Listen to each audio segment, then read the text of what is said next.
बात करने वाले हैं ज़कात और फितरा के बारे में। दोस्तों, ज़कात क्या है और ज़कात की असली हकदार कौन लोग हैं, और फितरा क्या है, फितरा कितना देना चाहिए और किसको देना चाहिए, इस तरह की पूरी जानकारी आज आपको इस वीडियो में मिलने वाली है। तो दोस्तों, आप इस वीडियो को देखकर अपने दोस्तों में शेयर जरूर करना ताकि ये जानकारी हर मुस्लिम भाई बहन तक पहुंच सके। दोस्तों, रमजान के महीने में सब मुसलमान अपनी साल भर की कमाई की ज़कात निकालते हैं। तो आइए दोस्तों बात करते हैं कि ज़कात क्या है। कुरान मजीद में अल्लाह ताला ने फरमाया है, ज़कात तुम्हारी कमाई में गरीबों और मिस्किनों का हक है। अल्लाह के लिए माल का एक हिस्सा जो शरीयत ने तय किया है, उसका मुसलमान फकीर को मालिक बना देना शरीयत में ज़कात कहलाता है। दोस्तों, याद रखें, हर मुस्लिम के लिए आमदनी का 2.5% ज़कात देना होता है। ज़कात गरीब लोगों का हक और अमीर लोगों का फर्ज है। दोस्तों, ज़कात की अहमियत का अंदाज़ा आप इस बात से भी लगा सकते हैं कि ज़कात का जिक्र कुरान पाक में 32 बार किया गया है और नमाज कायम करने के हुक्म के साथ साथ बार बार ज़कात अदा करने का भी हुक्म दिया गया है। सोने के कंगन पहनने वाली औरतों, क्या तुम पसंद करोगी कि क्या अल्लाह ताला तुम्हें आग के कंगन पहनाए? अगर नहीं तो फिर तुम इनकी ज़कात अदा करो। जिन जेवरात की मालिक औरत है, चाहे वो मायके से लाई हो या फिर चाहे शोहर ने उसे देकर उसका मालिक बनाया हो, उनकी ज़कात अदा करना औरत पर फर्ज है। दोस्तों, सदका इस तरह गुनाहों को बुझा देता है जिस तरह पानी आग को बुझा देता है।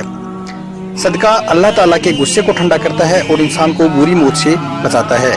दोस्तों, आज मुसलमानों में जो गरीबी हमारे समाज में मौजूद है, वह इस बात का सबूत है कि ज़कात की सही अदायगी नहीं हो पा रही है और वह असल हकदारों तक पूरी तरह से नहीं पहुंच पा रही है। आमतौर से लोग इस बात से नावाकिफ हैं कि ज़कात लेने के हकदार कौन कौन लोग हैं और ज़कात किन लोगों पर फर्ज है। दोस्तों, ज़कात देते वक्त इस बात का ख्याल जरूर रखें कि ज़कात उसको ही मिलनी चाहिए जिसको उसकी सबसे ज़्यादा ज़रूरत हो। तो आइए दोस्तों बात करते हैं कि ज़कात किसको पहले देनी चाहिए।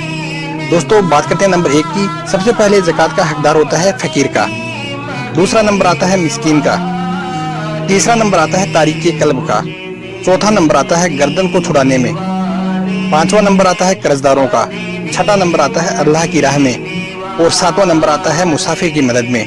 दोस्तों, ये सारे वो जायज़ तरीके हैं जिस तरह से आप अपनी ज़कात का इस्तेमाल कर सकते हैं। अल्लाह आप सभी को अपनी कमाई से ज़कात निकाल कर उसको पाक साफ करने की तौफीक दे। दोस्तों, अब बात करते हैं फितरा के बारे में। दोस्तों, अक्सर लोग सवाल करते हैं कि फितरा कितना देना चाहिए, फितरा कब निकालना चाहिए और फितरा किस किस पर फर्ज है।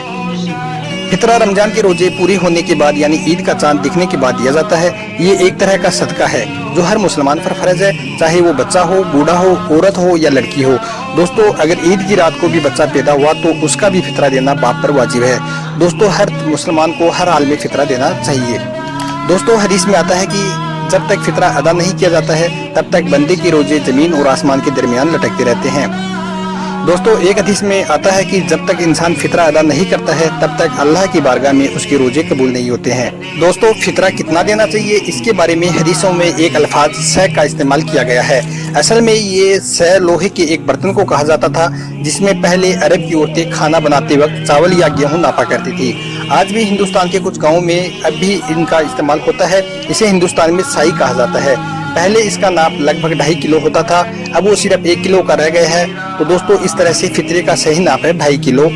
फितरे में अनाज देना चाहिए, वो अनाज जो आप खाते हैं, गेहूं, चावल, दाल वगैरह। कुछ लोग इसके बदले पैसा दे देते हैं, लेकिन सबसे जो अच्छा है अव्वल जो है वो है अनाज, और अनाज वही होना चाहिए जो आप खाते हैं। ये नहीं कि आप तो 20 रुपए किलो का गेहूं खाते हो और फितरे में आप 12 रुपए किलो का गेहूं दे दें, ये सरासर गलत है। आपको वही अनाज देना होगा जो आप खुद खाते हैं। दोस्तों, आपको हमारा ये वीडियो अच्छा लगे तो वीडियो को लाइक जरूर करना और अपने दोस्तों में शेयर करना और हमारे इस चैनल को सब्सक्राइब करना बिल्कुल भी ना भूलना। दोस्तों, वीडियो देखने के लिए आपका बहुत बहुत शुक्रिया।